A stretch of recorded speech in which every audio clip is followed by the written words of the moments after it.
Warung makan itu berdiri di sudut jalan desa. Beratap seng kusam, dinding papan bercat hijau yang mulai mengelupas. Setiap sore, aroma bawang goreng dan kuah panas menguar sampai ke ujung gang. Orang-orang mengenalnya sebagai Warung Busari, tempat murah, kenyang, dan katanya berkah. Sari, perempuan paruh baya dengan wajah ramah, selalu tersenyum melayani siapa saja. Tangannya cekakan, gerakannya hafal betul ritme dapur. Ia jarang bicara banyak, tapi sikapnya membuat pelanggan betah. "Seperti biasa, Bu, pecel lele 1," ujar Anton, sopir angkot yang hampir tiap malam singgah. Sari mengangguk. "Duduk saja, sebentar jadi." Warung itu tidak pernah sepi. Bahkan saat hujan turun deras, kursi plastik tetap terisi. Banyak yang heran, padahal di seberang jalan ada rumah makan baru yang lebih bersih. Namun entah kenapa, orang tetap memilih datang ke sini.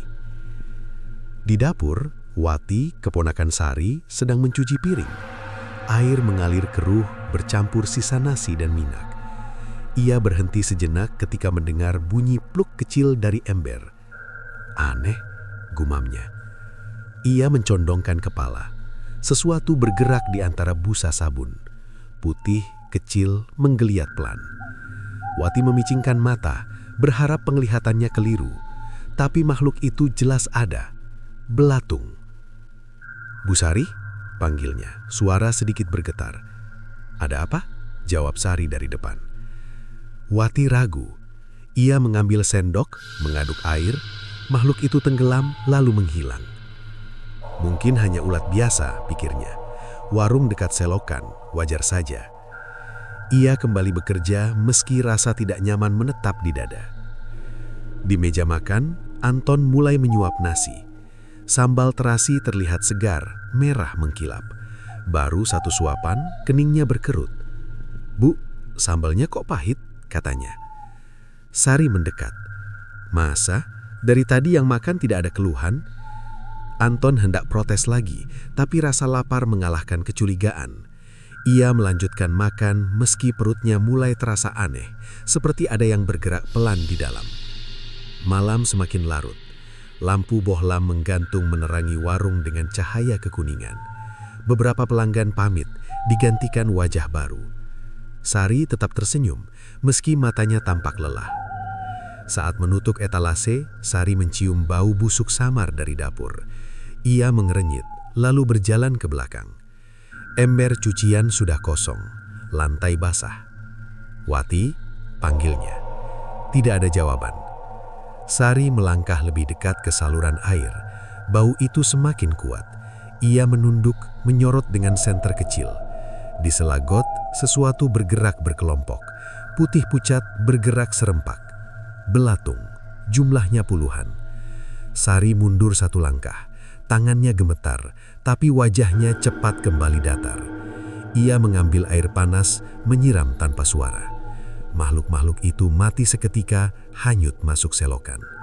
"Cuma kebetulan," bisiknya pada diri sendiri.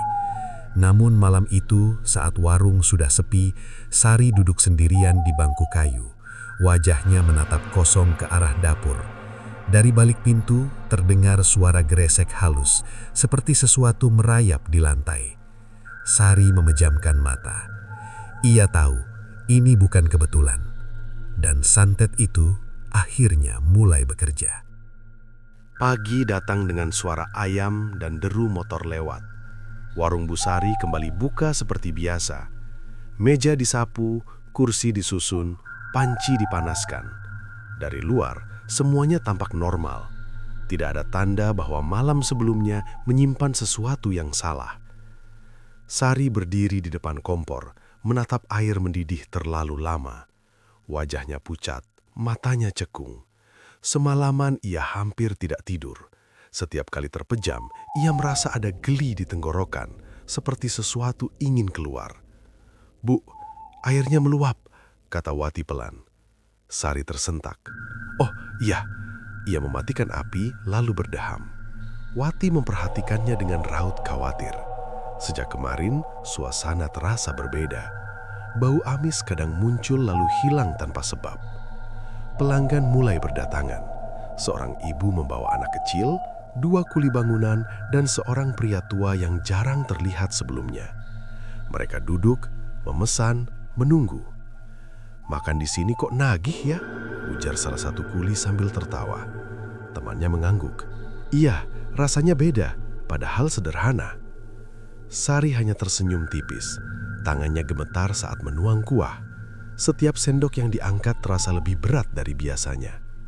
Di sudut dapur, Wati kembali mencuci peralatan. Kali ini air terlihat jernih. Ia menarik nafas lega. Namun saat membalik piring terakhir, sesuatu jatuh ke lantai dengan suara lembek. Ia menunduk. Seekor belatung besar menggeliat, lebih panjang dari yang ia lihat kemarin.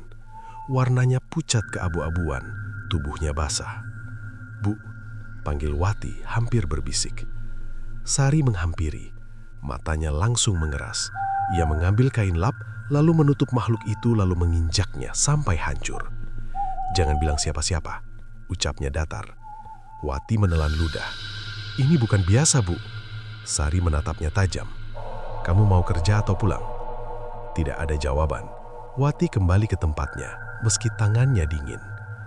Siang hari, Anton datang lagi. Wajahnya pucat, langkahnya berat. "Bu Sari," katanya lirih, "semalam saya sakit, muntah terus." Sari berhenti mengiris bawang. "Masuk angin mungkin." Anton ragu. "Yang keluar aneh."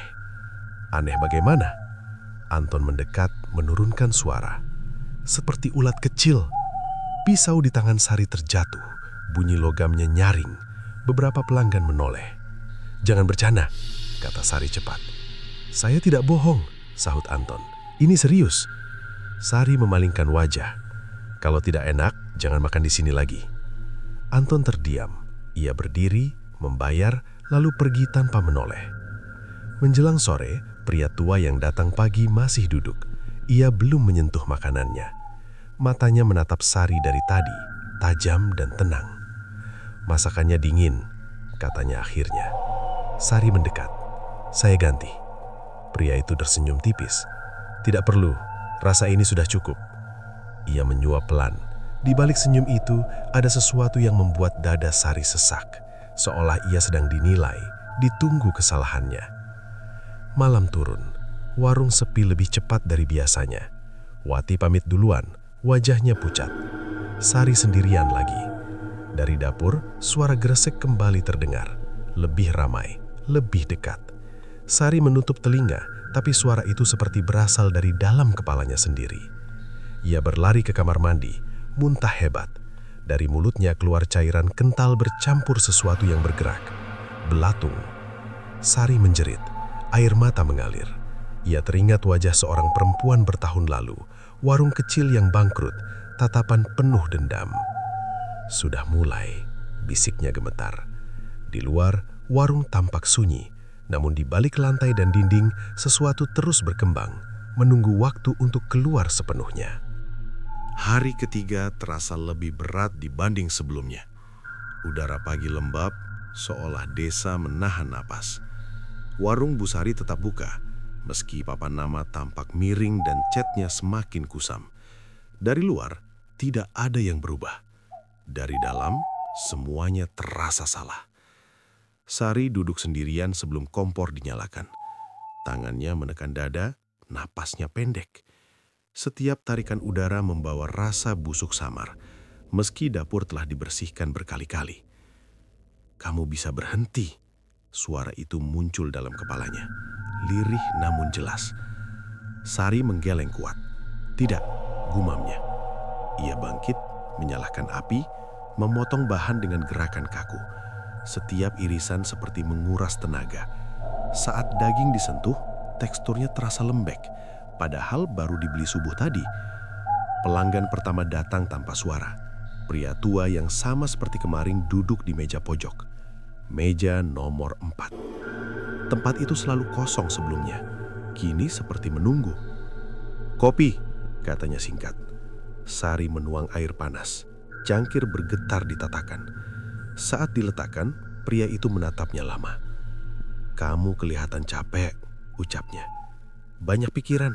jawab Sari pendek. Pria itu tersenyum tipis. Pikiran bisa memanggil sesuatu. Sari tidak menanggapi.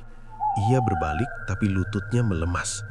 Ia berpegangan pada meja agar tidak jatuh. Dari balik etalase, ia melihat lantai bergerak pelan, seperti bergelombang. Belatung. Bukan satu, bukan puluhan, ratusan. Mereka keluar dari celah kecil, merayap menuju meja nomor 4, lalu berhenti tepat di bawah kaki pria itu.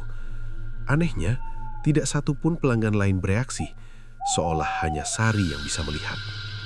"Kenapa cuma saya?" bisiknya parau. Pria itu mengangkat cangkir. "Karena kamu yang membuka pintu." Ingatan lama menghantam kepala Sari. Malam bertahun lalu saat warungnya hampir bangkrut. Saat ia mendatangi seseorang di luar desa. Saat ia membawa nama, foto, dan kebencian. "Dia yang mulai," kata Sari lirih. "Dan kamu yang melanjutkan," sahut pria itu. Tiba-tiba Wati masuk. Wajahnya pucat pasi. "Bu, di belakang?" Sari menoleh. Dari dapur, suara geliat terdengar keras. Dinding berdenyut, seakan ada sesuatu hidup di baliknya. Bau busuk menyebar cepat, menusuk hidung. "Aku tidak mau mati di sini," kata Wati hampir menangis. Sari menggenggam lengannya. "Pergi, sekarang." Wati berlari keluar tanpa menoleh. Warung kembali sunyi. Pria tua berdiri, melangkah mendekat. Setiap langkahnya membuat belatung mengikuti, patuh seperti bayangan. "Kutukan ini tidak akan berhenti," katanya tenang. "Kamu tahu syaratnya?" Sari mengangguk lemah. "Satu nyawa." "Bukan sembarang, yang bersalah." Sari tertawa getir. "Semua salah." Pria itu menggeleng. "Tidak, hanya satu." Belatung mulai merayap ke kaki Sari, menaik perlahan. Ia tidak melawan. Air mata jatuh membasahi lantai. "Akhiri saja," pintanya. Pria itu menatap lama lalu berbalik menuju pintu. Belum. Saat pintu tertutup, lantai kembali diam. Belatung hilang ke celah, meninggalkan bau dan jejak lendir. Sari terduduk, tubuhnya gemetar.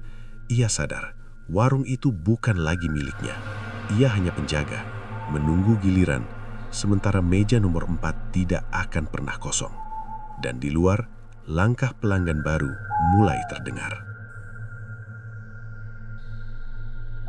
Pagi itu, matahari naik perlahan, tapi sinarnya tidak pernah benar-benar menyentuh warung. Cahaya berhenti di depan pintu, seorang enggan masuk. Sari berdiri kaku di balik etalase, menatap meja nomor 4. Kursi kosong, namun terasa ada yang duduk. Ia tidak menyalakan kompor, tidak memotong bahan, tidak menyeduh air. Dia menjadi satu-satunya cara bertahan. Dari luar terdengar suara langkah. Sepasang suami istri masuk. Wajah mereka biasa saja, seperti orang yang belum tahu apapun. "Makan, Bu," kata si pria. Sari menelan ludah. Warung tutup. Pintunya terbuka. Sari tidak membalas. Ia menurunkan papan kayu perlahan. Saat papan hampir menyentuh lantai, bau busuk menyembur dari dalam dapur. Bau itu lebih pekat dari hari sebelumnya, seperti daging lama bercampur tanah basah. Belatung mulai keluar. Bukan dari lantai, melainkan dari panci, talenan, bahkan dari sela laci. Mereka jatuh satu persatu, lalu bergerak bersama, searah, menuju meja nomor 4. Sari menjerit tertahan. Tangannya menutup mulut, tubuhnya mundur sampai punggung menyentuh dinding. "Berhenti," bisiknya. Suara langkah pelan terdengar dari arah kursi. Pria tua itu muncul lagi. Kali ini lebih jelas. Bajunya kusam, wajahnya tidak lagi sepenuhnya manusia. Kulitnya terlihat retak, seakan di bawahnya ada sesuatu yang bergerak. "Kamu sudah mengerti," katanya. Sari mengangguk gemetar. "Aku tidak punya pilihan lain." "Ada," jawabnya. "Bayar." "Dengan apa?" Pria itu menunjuk ke dapur. "Dengan yang dulu kamu minta." Ingatan Sari berputar, nama yang diucapnya dengan kebencian, foto yang dilipat, janji yang ia dengar tanpa bertanya lebih jauh. Warung pesaing yang bangkrut, pemiliknya sakit, lalu meninggal perlahan. Itu sudah selesai, kata Sari pelan. Tidak, balas pria itu. Setiap permintaan punya sisa. Belatung mulai naik ke betisnya. Dingin, lembek. Sari menahan teriakan. Air mata mengalir tanpa suara. Kalau aku menolak, tanyanya lirih. Mereka akan keluar lewat kamu, jawabnya datar. Sari menutup mata. Dalam gelap, ia melihat wajah-wajah pelanggan yang pernah makan di sana. Anton, anak kecil, kuli bangunan, semua tersenyum, lalu mulut mereka terbuka, mengeluarkan makhluk putih yang sama. Aku tidak mau orang lain kena, katanya.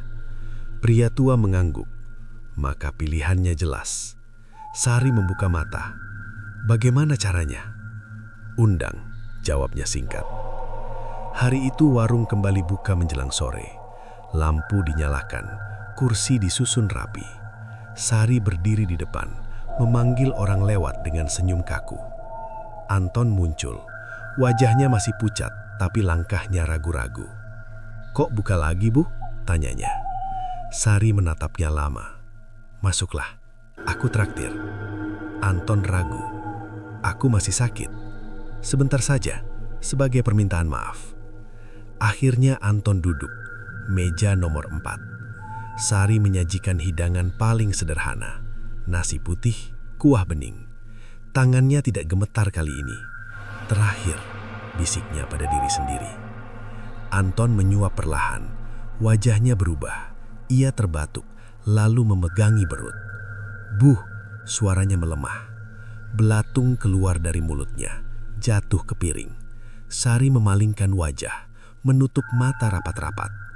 Di belakangnya, pria tua berdiri diam. Sudah. Anton terjatuh, nafasnya berhenti. Warung kembali sunyi. Belatung menghilang satu persatu, masuk ke lantai, ke dinding, ke tempat asalnya. Bau busuk perlahan memudar. Sari terduduk lemas, tubuhnya kosong. Dadanya sakit, tapi tidak ada lagi geli di tenggorokan. Pria tua melangkah ke pintu. Hutang lunas. Sari menoleh. Lalu aku? Pria itu menoleh. Kamu tinggal dengan ingatan. Pintu tertutup. Warung menjadi dingin. Sari duduk sendirian di antara meja kosong. Meja nomor 4 kini benar-benar bersih. Tidak ada bekas apapun. Namun sejak hari itu, setiap malam, Sari selalu mendengar suara sendok menyentuh piring, meski warung telah lama tutup. Dan ia tahu, meski santet telah dibayar, warung itu tidak akan pernah benar-benar bebas. Sejak malam itu, warung tidak lagi sama. Pagi tetap datang, ayam tetap berkokok, kendaraan tetap melintas. Namun ada sesuatu yang hilang. Bayangan. Bukan di lantai, bukan di dinding, melainkan di diri Sari sendiri. Saat ia berdiri di depan pintu, cahaya jatuh ke tubuhnya tanpa membentuk apapun. Ia menyadarinya ketika hendak menyapu. Matahari condong dari timur, sinarnya jelas. Kursi, meja, tiang kayu, semuanya punya bentuk gelap di lantai. Kakinya tidak. Sari menutup mata, lalu membukanya lagi. Tetap kosong. Sudah dibayar, bisiknya, mencoba meyakinkan diri. Warung buka seperti biasa, tapi pelanggan berkurang drastis. Orang-orang lewat hanya melirik, lalu mempercepat langkah. Seolah ada perasaan tidak nyaman yang tidak bisa dijelaskan. Seorang anak kecil berhenti di depan etalase, menatap lama ke arah dalam. "Bu," katanya polos, "kenapa tempat ini dingin?" Ibunya menarik tangan anak itu. "Jangan lama-lama." Mereka pergi tanpa membeli apapun. Sari berdiri terpaku. Dingin memang ada, bukan dari angin, tapi dari lantai, dari dinding, dari udara yang seperti disimpan terlalu lama. Bau busuk sudah tidak tercium, namun rasa mual kadang muncul tiba-tiba. Menjelang siang, Wati datang kembali. Wajahnya tampak ragu. "Aku cuma ambil barang," ujarnya cepat. Sari mengangguk. "Aku tidak marah." Wati menatap sekeliling. "Warung ini aneh sekarang." "Aneh bagaimana?" "Sepi," jawabnya jujur. "Dan kamu kelihatan beda." Sari tersenyum tipis. "Aku baik-baik saja." Wati tidak bertanya lagi. Ia mengambil tasnya, lalu berhenti di dekat pintu. "Bu," katanya pelan, "meja pojok itu jangan dipakai lagi." Sari mengangguk tanpa suara. Saat Wati pergi, kursi di meja nomor 4 bergerak sendiri. Bergeser sedikit, mengeluarkan bunyi pelan. Tidak ada angin, tidak ada sentuhan. Sari mendekat perlahan. Tangannya menyentuh permukaan meja. Dingin, sangat dingin. "Aku sudah menempati janji," ucapnya. Tidak ada jawaban. Sore turun, langit kelabu. Warung tetap buka meski hanya satu pelanggan datang. Seorang pria muda, wajahnya lelah, pakaiannya berdebu. "Makan apa saja," katanya. Sari mengangguk. Ia memasak perlahan. Tidak ada belatung, tidak ada bau aneh. Semuanya tampak normal. Pria itu mulai makan, suap pertama, kedua. Ia berhenti, menatap Sari. "Rasanya kosong," ujarnya. Sari terdiam. "Maksudmu?" "Tidak enak, tapi juga tidak buruk. Seperti tidak ada rasa." Sari menunduk. "Maaf." Pria itu menghabiskan makanannya, membayar, lalu berdiri. "Saya tidak akan kembali," katanya jujur. "Tidak apa-apa," jawab Sari. Malam datang lebih cepat. Lampu dinyalakan. Warung kosong. Sari duduk sendirian, menatap piring-piring bersih. Tiba-tiba terdengar suara sendok. Ting! Sari menoleh. Meja nomor 4 terisi. Pria tua itu duduk di sana, lebih samar dari sebelumnya. Wajahnya tidak jelas, seperti tertutup kabut tipis. "Kamu masih di sini," kata Sari. "Aku selalu di sini. Apalagi yang kamu mau?" Pria itu menatap lantai. "Bayanganmu." Sari tersenyum pahit. "Jadi itu harganya. Kamu menyisakan dirimu sebagai tempat. Warung ini butuh penjaga. Aku sudah lelah. Penjaga tidak boleh pergi." Sari menutup mata. Ia teringat hidup sebelum warung, sebelum kebencian, sebelum permintaan gelap. Semua terasa jauh, seperti milik orang lain. "Kalau suatu hari aku mati," tanyanya. Pria itu bangkit perlahan. "Maka warung ini akan memanggil pengganti." Sari membuka mata. Kursi kembali kosong. Tidak ada siapapun. Di luar, angin malam berhembus. Papan nama warung berderit pelan. Sari berdiri, mematikan lampu satu persatu. Dalam gelap, ia berdiri tanpa bayangan, tanpa jalan pulang. Dan warung itu, meski sepi, tidak pernah benar-benar kosong. Malam terasa lebih panjang sejak bayangan itu hilang. Sari bangun sebelum subuh, duduk di tepi ranjang, menatap lantai tanah. Lampu belum dinyalakan, namun ia tahu persis, tidak ada bentuk gelap yang mengikuti geraknya. Tubuhnya seperti menolak cahaya. Ia berjalan ke warung dengan langkah pelan. Pintu kayu dibuka, engsel berdecit lirih. Udara dingin menyergap, bukan seperti pagi biasanya, melainkan seperti ruangan lama yang lama tak disentuh manusia. Sari menaruh tas, menyalakan satu lampu, lalu memandang meja nomor 4. Kursi tertarik sedikit, seakan baru saja ditinggalkan. "Aku di sini," ucapnya pelan. Tidak ada jawaban, hanya bunyi serangga di luar. Pagi merangkak, orang-orang lewat tanpa menoleh. Seorang penjual sayur berhenti sebentar, menatap warung, lalu menggeleng dan berlalu. Sari menyapu halaman, mengelap meja, menata piring. Gerakannya otomatis, seperti hafalan lama yang tak lagi butuh rasa. Menjelang siang, seseorang masuk tanpa suara. Seorang perempuan muda, rambutnya diikat rendah, wajahnya pucat. Bajunya sederhana, matanya cekung seolah kurang tidur. "Masih buka?" tanyanya. Sari mengangguk. "Silakan." Perempuan itu memilih duduk dekat dapur, bukan di pojok. Tangannya bergetar saat memesan. "Nasi apa saja?" katanya. Sari memasak. Uap naik perlahan. Tidak ada bau aneh. Tidak ada gerak di lantai. Saat hidangan tersaji, perempuan itu menatapnya lama. "Kamu tidak punya bayangan," ucapnya datar. Sari terdiam. "Kamu bisa melihat." Perempuan itu menyangging lemah. "Aku disuruh ke sini." "Siapa?" "Yang duduk di meja itu," jawabnya sambil menunjuk pojok. "Kursi kosong." Sari menarik napas panjang. "Kamu seharusnya tidak datang." "Aku butuh berhenti," sahutnya. "Katanya di sini aman." Sari ingin tertawa, namun yang keluar hanya desah pendek. Tidak ada yang aman. Perempuan itu mulai makan. Suapnya lambat, wajahnya tegang. Tiba-tiba sendoknya berhenti di udara.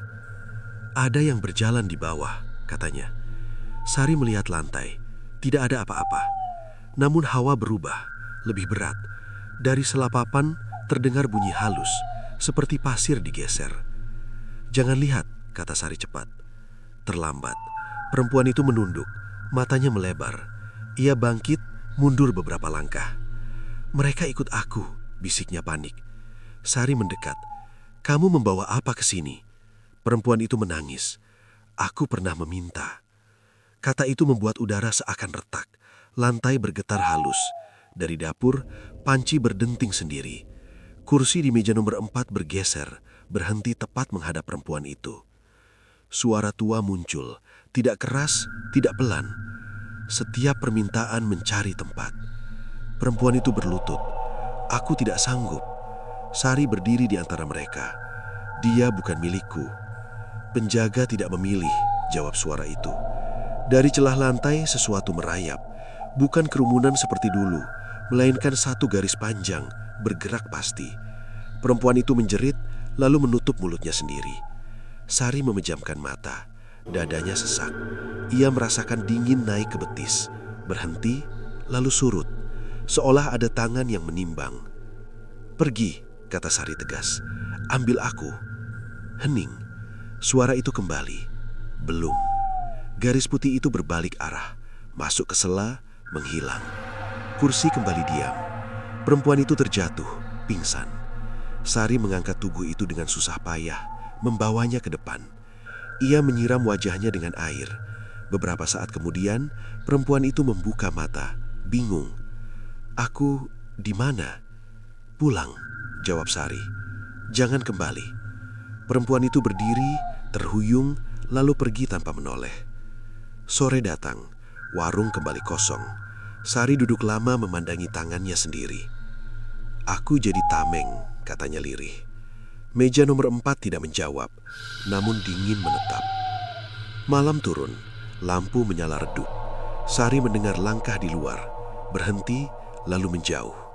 Tidak ada pelanggan, tidak ada suara sendok, hanya nafasnya sendiri. Saat hendak menutup pintu, ia melihat sesuatu di kaca. Pantulan ruangan tampak utuh. Meja, kursi, lampu. Di antara semua itu, ada bentuk samar di belakangnya. Bukan bayangan, melainkan siluet tipis berdiri terlalu dekat. Sari menoleh cepat. Tidak ada siapapun. Ia menghela nafas. "Aku tahu." Di kegelapan, warung menahan rahasia baru. Bukan lagi tentang belatung, melainkan tentang penjaga yang perlahan menjadi dinding, agar yang lain bisa lewat tanpa tersentuh. Dan Sari berdiri di sana, sendirian, menjaga tempat yang tak pernah memintanya tinggal. Hujan turun tanpa suara keras. Hanya rintik halus yang membuat tanah gelap mengkilap. Warung tetap menyala. Lampu kuning menggantung, redup namun bertahan. Sari duduk di bangku kayu, punggungnya tegak, tatapannya lurus ke arah meja nomor 4. Kursi di sana kosong, tapi udara di sekitarnya terasa penuh. Sejak kejadian siang itu, kepalanya sering berdengung. Bukan sakit, lebih seperti bisikan jauh yang tidak bisa ditangkap jelas. Kadang menyerupai nafas, kadang terdengar seperti seseorang memanggil namanya dengan nada ragu. "Sari?" Ia menutup telinga. "Jangan." Suara itu tidak berhenti. Datang, pergi, lalu kembali lebih dekat. Ia berdiri, memeriksa pintu, jendela, dapur. Semuanya terkunci, tidak ada siapapun. Malam semakin larut, hujan reda. Dari kejauhan langkah kaki terdengar mendekat. Bukan tergesa, bukan pelan, pasti. Seorang lelaki masuk, pakaiannya basah, rambutnya menempel di dahi. Wajahnya pucat, matanya kosong seperti orang yang sudah lama tidak tidur. "Masih buka?" tanyanya. Sari mengangguk. "Silahkan." Lelaki itu duduk, bukan di pojok, di meja dekat pintu. Ia menatap sekeliling lama, lalu kembali ke wajar Sari. "Kamu penjaga," katanya tiba-tiba. Sari terdiam. "Kamu siapa?" "Orang yang dipanggil," jawabnya. "Namaku Raga." Sari merasakan dingin menjalar ke lengan. "Aku tidak memanggil." "Bukan kamu," sahut Raga. "Tempat ini." Ia memesan makanan tapi tidak menyentuhnya. Sendok diletakkan rapi, tangannya gemetar halus. "Sejak kapan kamu dengar suara?" tanya Sari pelan. "Sejak aku menolak, aku diminta menunggu, aku lari, tapi malam selalu tahu namaku." Sari menelan ludah. "Apa yang kamu minta?" Raga tersenyum pahit. "Aku ingin orang tertentu hilang dari hidupku." Dinding bergetar halus, lampu berkedip. Kursi di meja nomor 4 bergeser sedikit, seolah menyimak. "Kamu tidak menyebut nama?" tanya Sari. "Aku menyebut," jawab Raga. "Sekarang giliranku yang dipanggil." Hening jatuh. Dari lantai bunyi halus muncul, seperti sesuatu bergerak perlahan, teratur. Tidak terlihat, tapi terasa. "Aku tidak akan membiarkan," kata Sari tegas. Raga menggeleng. Penjaga tidak memilih. Sari mendekat ke meja nomor 4. Ia menaruh telapak tangan di atasnya. Dingin menusuk, tapi ia bertahan. "Aku di sini," ucapnya lantang. "Ambil aku saja." Suara tua muncul, lebih dekat dari sebelumnya. "Kamu sudah terikat." "Lepaskan dia," kata Sari. "Aku ganti." Raga berdiri, panik. "Jangan!" Lampu padam sejenak. Saat menyala kembali, lantai terlihat retak halus di bawah kaki Raga. Garis pucat merambat, berhenti tepat di ujung sepatunya. "Namamu sudah disebut," kata suara itu. Sari meraih tangan Raga. "Lari." Raga ragu sepersekian detik, lalu berbalik menuju pintu. Saat ia melangkah keluar, udara berubah. Retakan di lantai menutup perlahan. Kursi kembali diam. Raga hilang dalam gelap hujan. Sari terduduk lemas, nafasnya tersengal. Ia merasakan sesuatu meninggalkan dadanya, namun bukan kelegaan, lebih seperti ruang kosong yang makin luas. "Berapa lama lagi?" tanyanya lirih. Tidak ada jawaban. Pagi datang pucat. Sari bangun di bangku warung, tubuhnya kaku. Pintu masih terbuka. Jejak air hujan membentuk garis menuju luar, lalu menghilang. Wati muncul di depan pintu, wajahnya cemas. "Bu, ada orang cari kamu semalam." Sari mengangkat kepala. "Siapa?" Katanya namanya Raga. Dia bilang terima kasih. Sari menutup mata. Dadanya bergetar. Dia selamat. Wati menatap sekeliling. Warung ini bikin orang tersesat. Sari tersenyum tipis. Dan kadang menyelamatkan. Wati pergi. Warung kembali sunyi. Saat sore menjelang, Sari berdiri di depan cermin kecil. Pantulan dirinya samar. Tidak ada bayangan. Namun di belakangnya siluet tipis terlihat lebih jelas dari kemarin. Berdiri sangat dekat, seolah menyatu. Sari tidak menoleh. "Aku masih di sini." Siluet itu tidak bergerak. Di luar malam bersiap turun. Nama-nama akan kembali dipanggil. Permintaan baru akan mencari jalan. Dan warung kecil di sudut desa itu tetap berdiri, dijaga oleh seseorang yang tidak pernah mendaftar, namun tidak pernah pergi. Hari tidak lagi berjalan lurus. Pagi bisa terasa seperti sore, malam kadang lewat tanpa gelap. Sari menyadarinya ketika jam dinding berhenti berdetak tepat pukul 3. Jarumnya tidak rusak. Ia masih berfungsi, hanya menolak bergerak. Warung tetap buka. Tidak ada pengumuman, tidak ada niat. Tubuh Sari bergerak sendiri, menata, menyapu, menyajikan. Semua berlangsung tanpa rasa lelah, tanpa semangat. Seperti kebiasaan yang hidup menggantikan kemauan. Seorang lelaki berjaket hujan masuk. Helmnya tidak dilepas.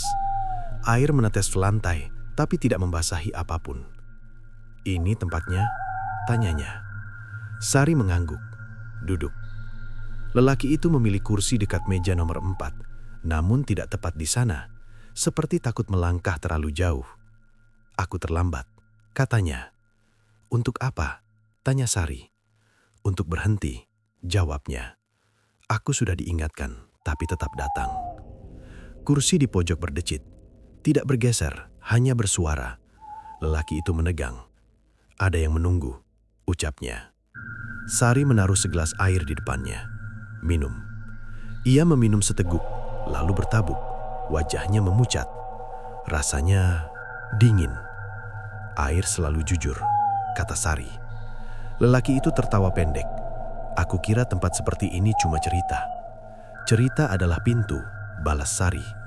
"Orang yang percaya biasanya sudah mengetuk." Lantai terasa berat, bukan turun, bukan naik. Waktu seperti mengental. Lampu tidak berkedip, namun bayangan tidak ada. Semua benda tampak rata, tanpa sisi gelap. "Aku ingin kembali," kata lelaki itu tiba-tiba, sebelum nama disebut. Sari menatap meja nomor 4. Nama sudah dicatat. Siapa yang menulis? Sari menggeleng. Bukan tangan. Suara tua muncul, kali ini tanpa arah. Waktu di sini tidak berjalan. Ia menunggu. Lelaki itu bangkit, langkahnya ragu. "Berapa lama aku harus tinggal?" "Tidak lama," jawab suara itu. "Tidak sebentar." Sari berdiri di antara lelaki dan pojok. Dia tidak siap.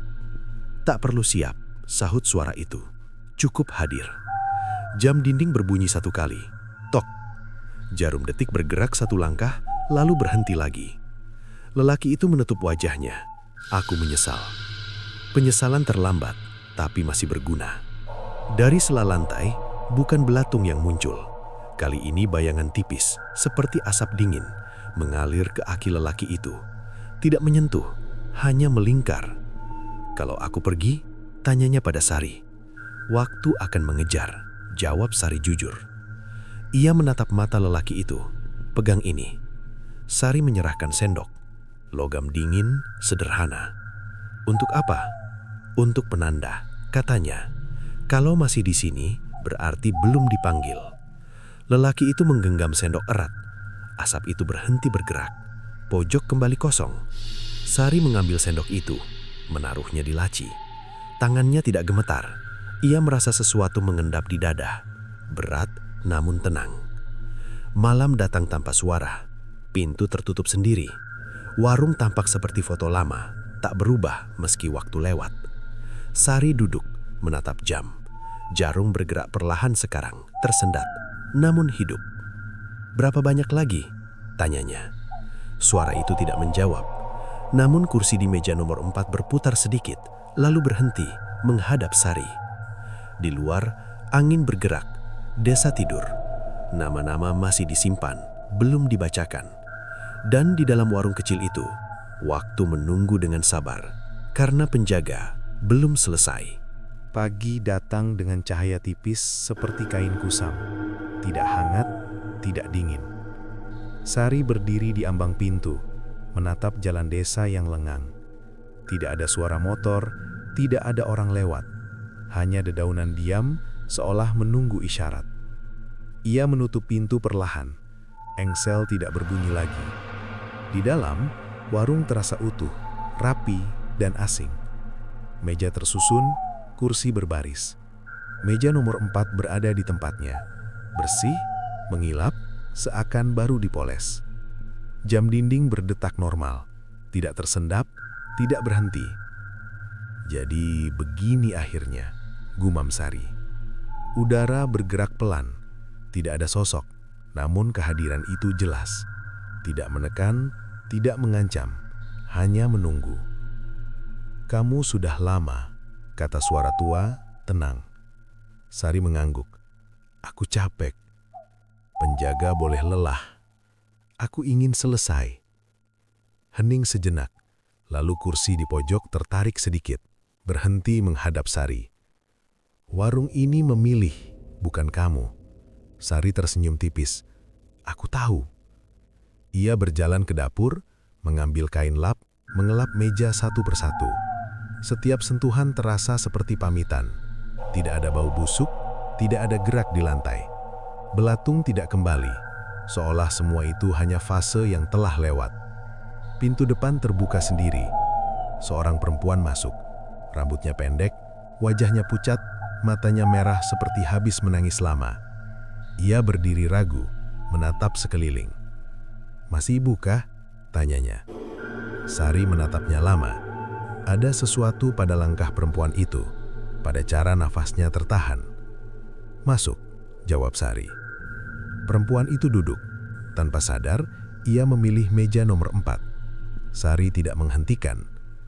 "Aku tersesat," kata perempuan itu. "Aku cuma ingin berhenti sebentar."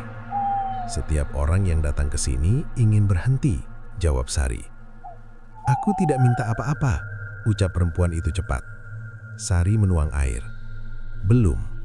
Perempuan itu menunduk, tangannya gemetar. "Kalau aku minta, aku akan menyesal." Sari terdiam, lalu berkata pelan, "Semua permintaan membayar, tidak selalu dengan cara yang sama." Jam berdetak lebih keras, udara menebal. Meja nomor 4 terasa dingin kembali. Suara tua muncul, lebih dekat dari sebelumnya. Dia mendengar. Perempuan itu menangis. "Aku tidak sanggup lagi." Sari mendekat. Ia melihat bayangan tipis mulai terbentuk di kaki perempuan itu. Bukan belatung, bukan asap, lebih seperti bekas malam. "Kamu tidak harus di sini," kata Sari. "Aku dipanggil," jawab perempuan itu. Sari menghela nafas panjang. "Dengarkan aku. Jangan minta. Pergi sekarang." Perempuan itu ragu. "Kalau aku pergi, apa yang terjadi?" "Tidak ada," jawab Sari jujur. "Hanya hidup." Hening panjang. Jam berdetak. Bayangan itu bergetar, lalu melemah. Suara tua terdengar kecewa. Penjaga kembali melanggar. Sari menoleh ke pojok. "Aku selesai." "Tidak," sahut suara itu. "Tempat ini butuhmu." "Tidak lagi," kata Sari tegas. "Dia bisa memilih." Perempuan itu berdiri. Air matanya berhenti. Ia menatap Sari, lalu mengangguk pelan. "Terima kasih," ucapnya. Ia melangkah ke pintu. Setiap langkah membuat bayangan di kakinya menipis, lalu hilang sepenuhnya saat ia keluar. Pintu tertutup. Warung bergetar halus. Bukan marah, bukan runtuh. Seperti menarik nafas terakhir. Suara tua melembut. "Kamu menyerahkan. Aku melepaskan." Kursi di meja nomor 4 bergerak mundur sendiri. Meja itu menjadi sama seperti yang lain. Tidak dingin, tidak istimewa. Jam dinding berhenti berdetak, lalu jatuh, kacanya retak. Udara menjadi ringan. Sari merasakan sesuatu kembali ke kakinya. Ia menoleh ke lantai. Bayangan. Tidak tebal, tidak jelas, tapi ada. Ia tertawa kecil, hampir tidak percaya. "Jadi aku boleh pergi?" Suara itu tidak menjawab. Sari mengambil tasnya, ia berdiri di tengah warung, menatap sekali lagi setiap sudut. Tempat itu tampak biasa sekarang, hanya warung kecil di sudut desa. Ia membuka pintu dan melangkah keluar. Saat matahari menyentuh tubuhnya, bayangan jatuh sempurna di tanah. Di belakangnya, warung tetap berdiri, tidak memanggil, tidak menahan, tidak memilih siapapun. Namun sejak hari itu, orang-orang desa sering berkata, warung itu kadang terbuka sendiri, lalu tertutup lagi. Tidak lama, tidak pernah kosong sepenuhnya. Seolah tempat itu masih mengingat seorang penjaga yang akhirnya memilih hidup, bukan tinggal.